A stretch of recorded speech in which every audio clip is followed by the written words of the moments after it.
Have you ever taken time to think about that reality that silence dilutes and kills relationships? Hi, welcome back to my channel. My name is Samuel Mugabi. Once again, I'm so glad that we are connecting again this week. Thank you so much for subscribing, for sharing, for commenting. Oh, that really means a lot.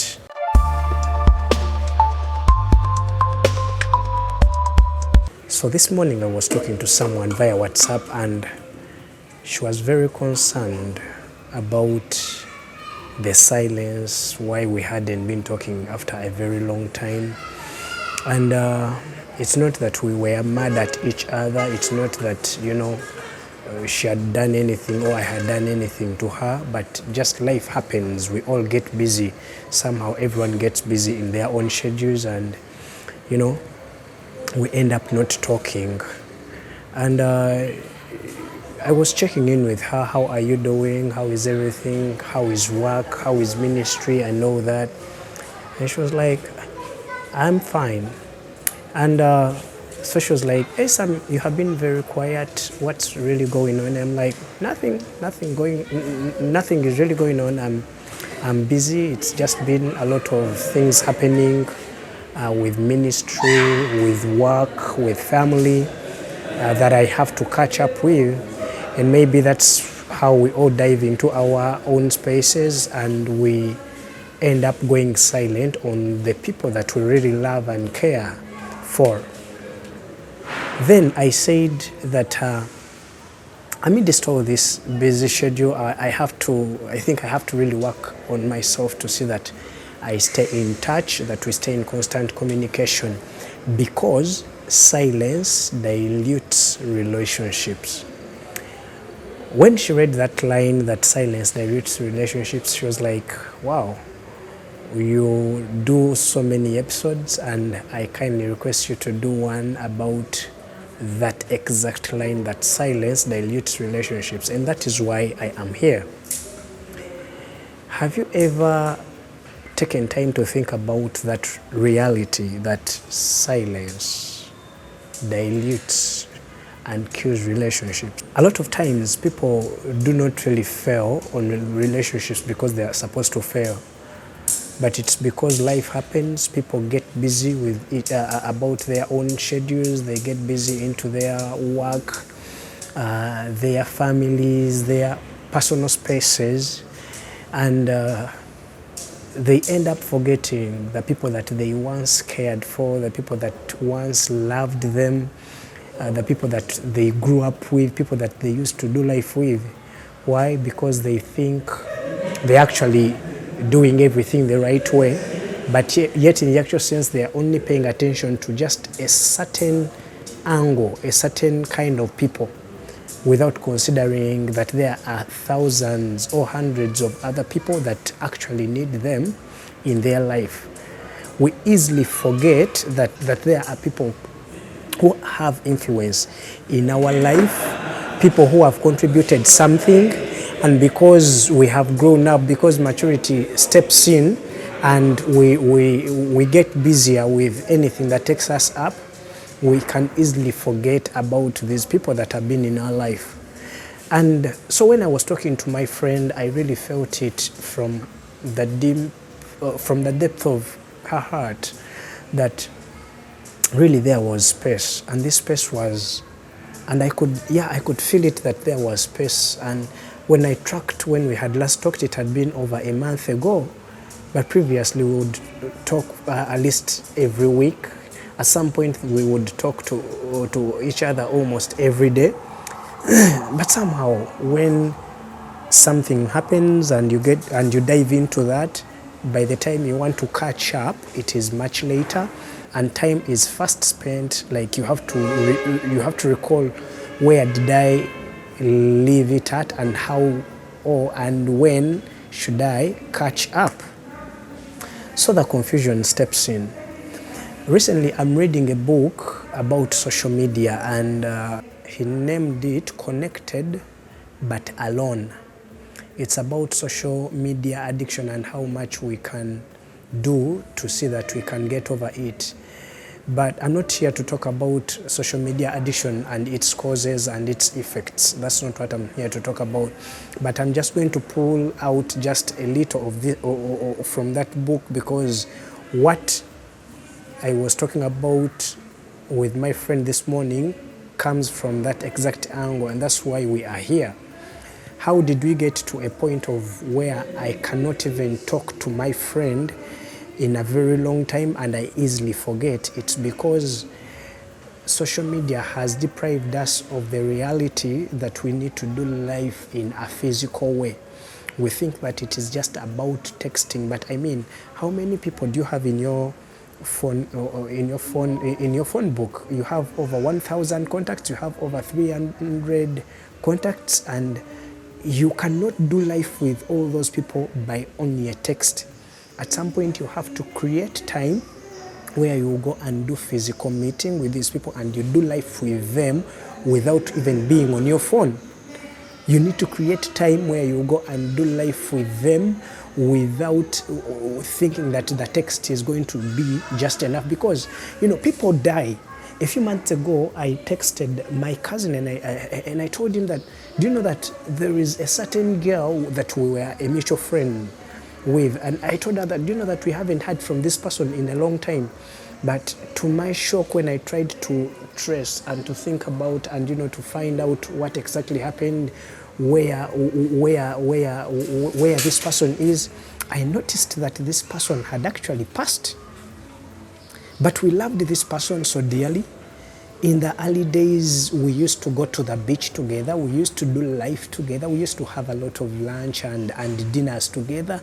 And out of the blue, because of this space, life happened and the person passed. The person passed 4 years ago, and I didn't notice until about 2 or 3 months ago. That is how sad life can become. I'm here to remind us that silence dilutes relationships. The more you go silent on someone, eventually they put you out of their mind. Eventually you put them out of your mind, not because you hate them, but because life just happened. Things just happened and you just forget, because you haven't been constantly keeping in touch and in check with these people. You easily forget about them, and before you know it, when you want to do life with them, chances are high you can even come to sit on table with them, and after saying hi, there is nothing more that you can add on.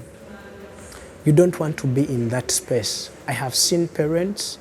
Last week we were in a men's meeting, and one of my friends was sharing how he's so distant from his father, not because they are mad at each other, but because they have been so quiet on each other, because the father is busy with work and the son is busy with studies, and they only meet when they have to transact for tuition. And now that maturity has kicked in, when they want to sit on the table to talk, they can't even share anything beyond how are you and how has been your day. We need to check ourselves on a daily, my friends. Kindly check yourself. How are my communication habits? How am I dealing with my relationships? I had a friend that I have always dearly loved. Am I really still keeping in touch with them?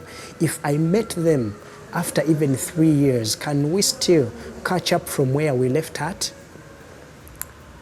If you are in this category of people who are like, if I ever meet this person, I wonder even how we are going to start the conversation, then you are in a very dangerous place.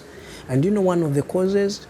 The cause is because you have been so much attached to your phone, you've been so much addicted into social media, and it has taken up so much of your time that you think you are actually keeping in touch with the entire world, yet in the actual sense you are in your personal space.